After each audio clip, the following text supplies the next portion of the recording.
नमस्कार, श्री न्यूज़ में आपका स्वागत है। मैं हूं आपके साथ रविंद्र सिंह। बढ़ते हैं खबरों में आगे। तो अरविंद केजरीवाल कल छूट गए, उनको लेकर आम आदमी पार्टी के नेताओं की प्रतिक्रिया क्या है उसको हम समझने की कोशिश करते हैं। आज हमारे साथ जुड़ी हैं संगीता शर्मा, जो कि आम आदमी पार्टी की नेता हैं उत्तराखंड से। उनसे जानते हैं कि आखिर क्या सोचती हैं अरविंद केजरीवाल इतने वक्त तक जेल में रहे। संगीता जी, बहुत बहुत स्वागत करते हैं और ये जानना चाहेंगे आपसे कि अरविंद केजरीवाल की रिहाई को आप किस तरह से देखते हैं। सत्यमेव जयते।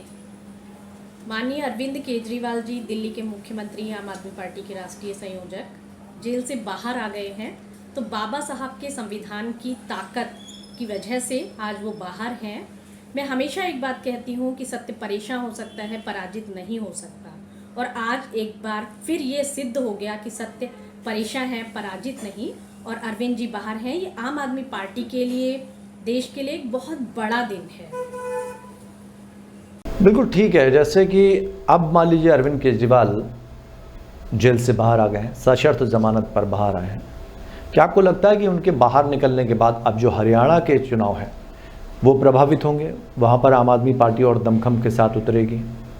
क्या असर रहेगा इसका, क्या सोचते हैं आप? देखिए, अरविंद जी के बाहर आने से हरियाणा चुनाव पर एक बहुत बड़ा प्रभाव पड़ेगा, क्योंकि पार्टी का मुखिया जब जेल के अंदर था तो कार्यकर्ता, सभी पदाधिकारी जो काम कर रहे थे वो पूरे जोश के साथ कर रहे थे, पर मन में एक कोने में एक हताशा थी, क्योंकि परिवार का एक व्यक्ति जेल में था।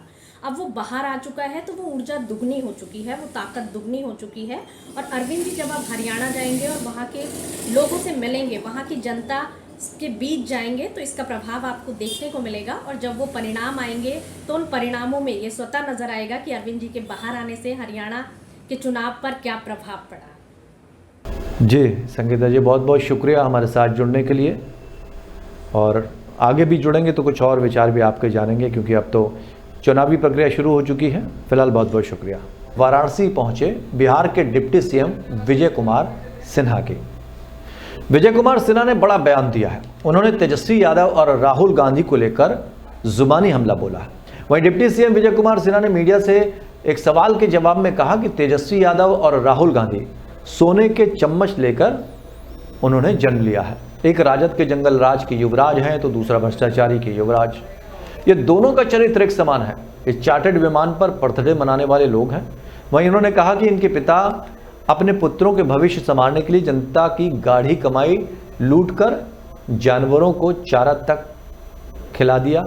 ये पूरा देश देख रहा है कि ये लोग उपदेश देते हैं, लोगों को ज्ञान बांटते हैं।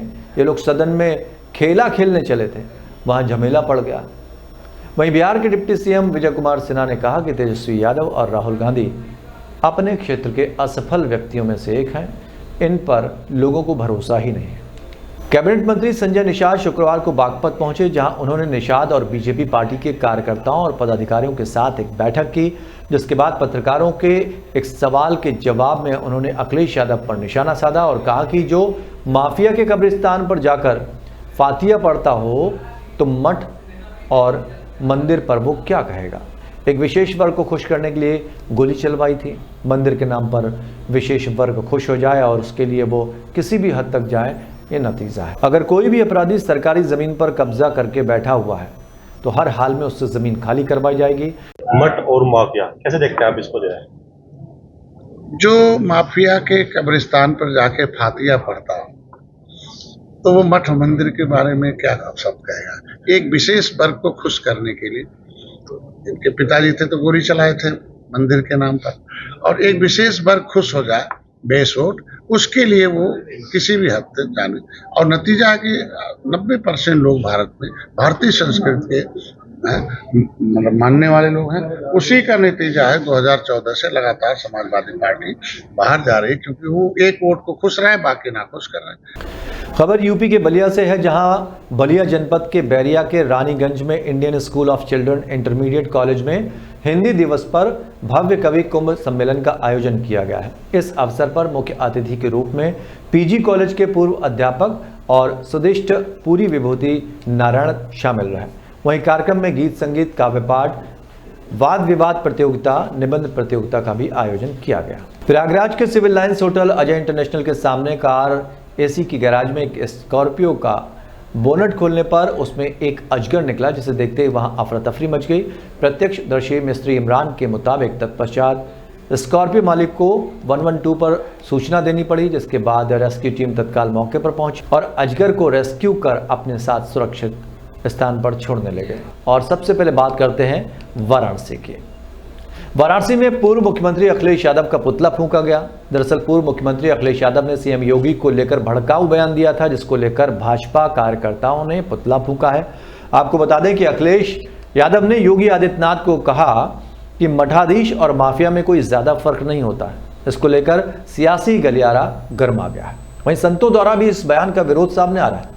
ऐसे में इस बयान को लेकर अपनी नाराजगी जाहिर करते हुए भारतीय जनता युवा मोर्चा के पदाधिकारियों और कार्यकर्ताओं द्वारा वाराणसी के सिगरा थाना क्षेत्र में पूर्व मुख्यमंत्री अखिलेश यादव का पुतला फूंकने का काम किया गया।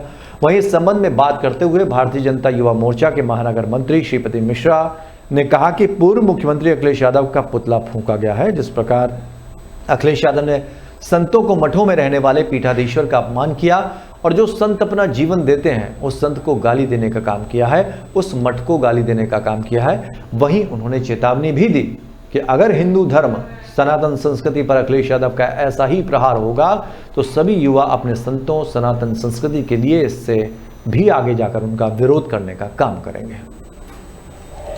अब खबर यूपी के उन्नाव से है, जहां बांगरमऊ थाना क्षेत्र के अंतर्गत ग्राम चंपूपुरवा में चोरों ने एक घर पर धावा बोल दिया। आपको बता दें, चोरों ने घर के सभी लोगों को बंधक बना लिया। वहीं 7 बदमाशों ने घर में रखे जेवरात लूट लिए। आपको बताना चाहेंगे कि घर में रखे 2 लाख रुपए भी बदमाश लूट कर ले गए। शोर मचाने पर पास के गांव ने बदमाशों को दौड़ाकर पकड़ लिया। पुलिस की मदद से बदमाशों द्वारा चुराया हुआ सामान भी बरामद कर लिया गया है। उस दौरान दोनों बदमाशों ने पुलिस टीम पर हमला भी किया। उसके बाद पुलिस मुठभेड़ के दौरान दोनों बदमाशों के पैर में गोली लगी, जिससे बदमाश घायल हो गए। बदमाशों को उपचार के लिए अस्पताल में भर्ती कराया गया। यूपी के रामपुर में 3 दिनों से हो रही बारिश के कारण बाढ़ की स्थिति बनी हुई है। रामपुर शहर से 1 किलोमीटर दूर शमशान घाट के कोशी मंदिर के पास बाढ़ का पानी पहुंच गया। बारिश के कारण हजरतपुर से सैदर नगर जाने वाला रास्ता पूरी तरह से ब्लॉक हो चुका है। वहीं पास के कई गांव बाढ़ की चपेट में आ चुके हैं। बताया जा रहा है कि रामनगर बैराज से कोसी नदी में पानी छोड़ा गया है, जिससे मसवासी, दड़ियाल, स्वार, सैदनगर और रामपुर क्षेत्र में हालात बिगड़ते जा रहे हैं। श्रावस्ती के गिलौला थाना क्षेत्र के परेपुर गांव की यह घटना बताई जा रही है, जहां 2 पक्षों में विवाद होने पर एक दूसरे पर लाठी डंडे चलने लगे, जिससे 2 लोग बुरी तरह से घायल हो गए। मौके पर पहुंची एम्बुलेंस की मदद से घायलों को अस्पताल पहुंचाया गया। इलाज के बाद डॉक्टरों ने एक बुजुर्ग को जिला अस्पताल से रेफर कर दिया, उसकी हालत गंभीर देखते हुए।